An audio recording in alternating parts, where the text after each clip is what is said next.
Now, here are some words of wisdom from my next guest. A transgender 4-year-old is like a vegan cat. We all know who's making the lifestyle choices, and those words have never been more relevant, with trans activists pushing to expose children to the ideology as soon as possible. Joining me now is the trans woman responsible for that famous quote, commentator and YouTube star, Blaire White. Blaire, I want to start on the rewriting of the LGBT acronym. Take a look at this podium, which is advertising some additional sexual orientations with the Canadian Prime Minister's also keen to repeat this 2SLGBTQI. Let's have a listen to him referring to this community. It's scary to see what's happening in the United States, whether it's 2SLGBTQI plus rights that are constantly being attacked. My government will never let it happen. My government will always stand up unequivocally for women's rights, for 2SLGBTQI plus rights. Leading the alphabetical lineup is 2S, which I'm told stands for people who identify as two gender. Blaire, can you explain a little more? Because this is perplexing for a lot of people. Perplexing for a lot of people, including myself. You just explained it more. You gave me more information than I even had. You know, the evolution of the acronym, which used to just be LGBT, which I felt was pretty far encompassing, it's completely unrecognizable to me, which is an issue, right? Because I'm technically a T, right? Like I'm a transsexual. I should look at this and feel like it represents me in some way, and it really, really doesn't. So I know if I'm put off by it, I know other people are. I mean, he couldn't even say the acronym without stuttering himself, and it just sounded ridiculous. I mean, I don't know if I was on screen for that, but I was laughing. And if his intention is to say something serious about a community that he truly believes is marginalized in some ways, my reaction shouldn't be to laugh, especially if I'm considered in that community. So that's an issue. Well, you made a lot of people laugh when you referred to the new acronym as something that looks like a Wi-Fi password. So you you are very good at getting to the heart of the matter. Now, I want to ask you about an article by NBC, which is claiming that major brands have been forced into a conservative plan to target LGBTQ people. 2SL, I should put at the start of that. Apparently, the problem here is, according to NBC, a growing power of vocal minority of far-right political commentators, conservative politicians and religious legal groups.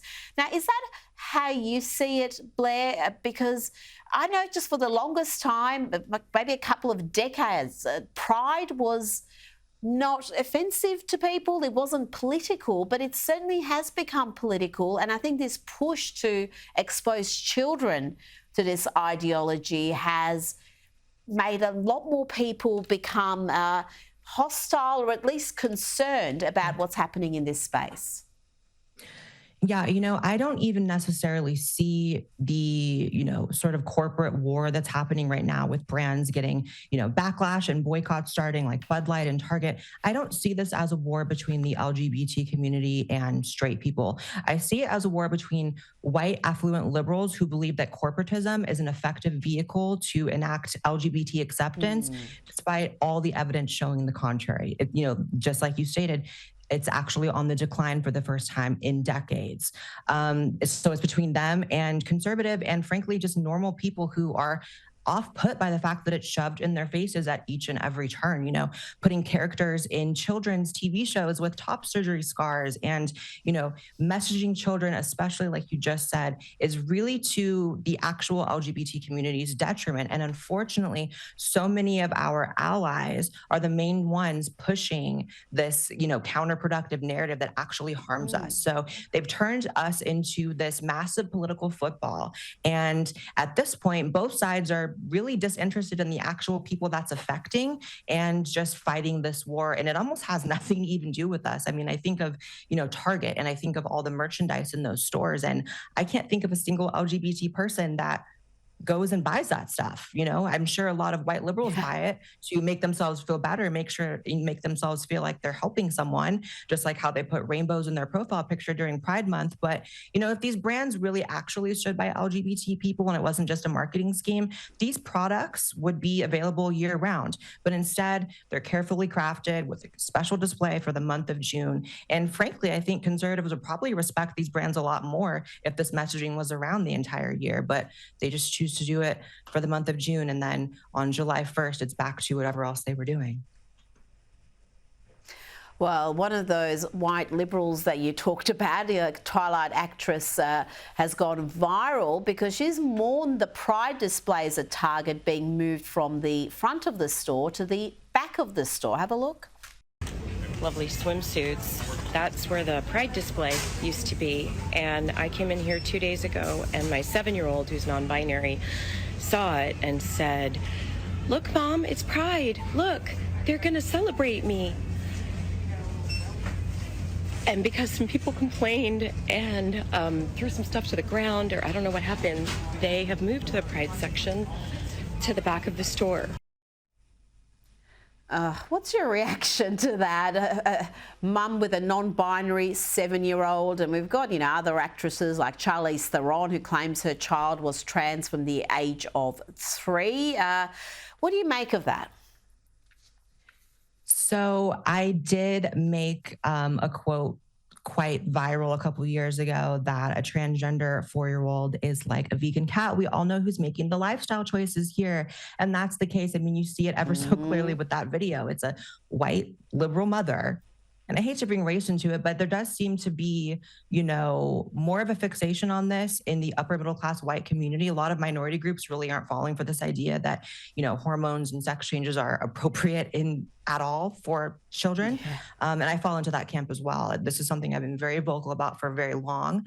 You know, she's making it about her. It's these parents who do have Munchausen by proxy. It's these parents who, you know, have a social net positive gain from having a trans child. It makes them feel special. They get to record little videos on TikTok. They get to go viral. And again, I can't help but feel like none of this is about actual LGBT people. It's about these people fighting their own ideological war, and we are caught in the middle. And again, the idea that a 7-year-old is non-binary, nonetheless trans, I mean, I don't even still know what that is. So how does a 7-year-old? I just thank God I grew up when being a tomboy was not an issue. No one tried to transition you or call you non-binary or think you were in the wrong body. Now, we've seen Target, Bud Light, other corporates. Can I say one more thing about that? I actually feel that there is no such thing as a transgender child. And I say that as a transgender adult. I believe there are some children who do experience gender dysphoria, and a whole lot more now who think they are due to the internet.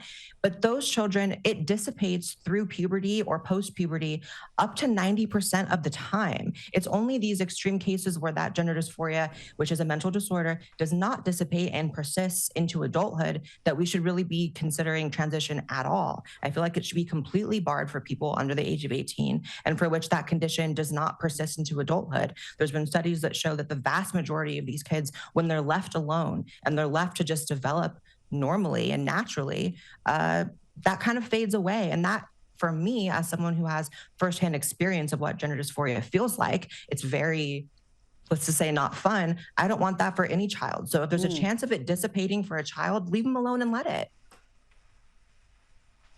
Now, you have a huge presence on social media, YouTube. You've got more than 1 million subscribers on YouTube alone. You are trans, as you mentioned. In your mind, are trans women women? No, I believe trans women are trans women. I think that that's a very specific state of being. I certainly, you know, now being more than a decade into my transition, I can recognize certain parallels in my experience with women, because it's not as if I'm just completely foreign to, you know, the way they live and the way they're treated through society, because I've transitioned and I'm recognized as a woman by people who don't know me in public.